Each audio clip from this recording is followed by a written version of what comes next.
അപ്പം എല്ലാവർക്കും ഹാപ്പി ഓണം. ഇത് തിരുവോണത്തിൻ്റെ അന്നത്തെ വ്ളോഗാണ് കേട്ടോ. സത്യം പറഞ്ഞാൽ എഡിറ്റ് ചെയ്യാനുള്ള സമയം കിട്ടിയില്ല. ഹാപ്പി ഓണം. കാലത്ത് തന്നെ ചേട്ടനും ചേച്ചിയുടെ ഒരു ഓണം വിഷ് ഉണ്ടായിരുന്നു കേട്ടോ. അതെല്ലാം കഴിഞ്ഞിട്ട് ഞാനും അമ്മയും കൂടെ അമ്മയുടെ വീട്ടിൽ പോയി. ഇക്കൊല്ലത്തെ ഓണം അമ്മയുടെ വീട്ടിലായിരുന്നു. അതുകൊണ്ട് തന്നെ ഞങ്ങൾക്ക് എല്ലാവർക്കും ഭയങ്കര സ്പെഷ്യൽ ആയിട്ടുള്ള ഒരു ദിവസമായിരുന്നു. കാലത്ത് ഞങ്ങളുടെ എല്ലാവരും സ്നേഹപ്രകടനങ്ങളൊക്കെ കഴിഞ്ഞതിന് ശേഷം ഞങ്ങൾ ഉച്ചയ്ക്ക് ഫുഡ് കഴിക്കാനിരുന്നു. അതാണല്ലോ മെയിൻ ആയിട്ടുള്ള കാര്യം. സത്യം പറഞ്ഞാൽ ഫുഡ് അത്ര കുഴപ്പമില്ലാത്ത ഒരു നല്ല സദ്യയായിരുന്നു. സാമ്പാർ എങ്ങനെ കഴിച്ചാൽ എന്താ, സദ്യ കഴിച്ചാൽ മതിയല്ലോ. അതാണ് അവളെ കാണിച്ചത്. ചോറെല്ലാം ഉണ്ട് കഴിഞ്ഞിട്ട് നമ്മൾ ഒരു അടിപൊളി പായസം കഴിച്ചു.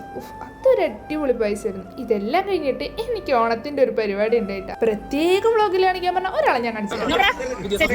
പരിപാടിയൊക്കെ കഴിഞ്ഞിട്ട് ഞാനും ചേച്ചിയും ചേട്ടനും കൂടെ മാമൻ്റെ അവിടെ തന്നെ പോയിട്ടാ. ഇവർക്ക് രണ്ടുപേർക്കും വൈകിട്ട് അവിടെ ഒരു വിരുന്നുണ്ടായിരുന്നു. കല്യാണം കഴിഞ്ഞിട്ടും വിരുന്ന് കഴിഞ്ഞിട്ടില്ല സത്യം.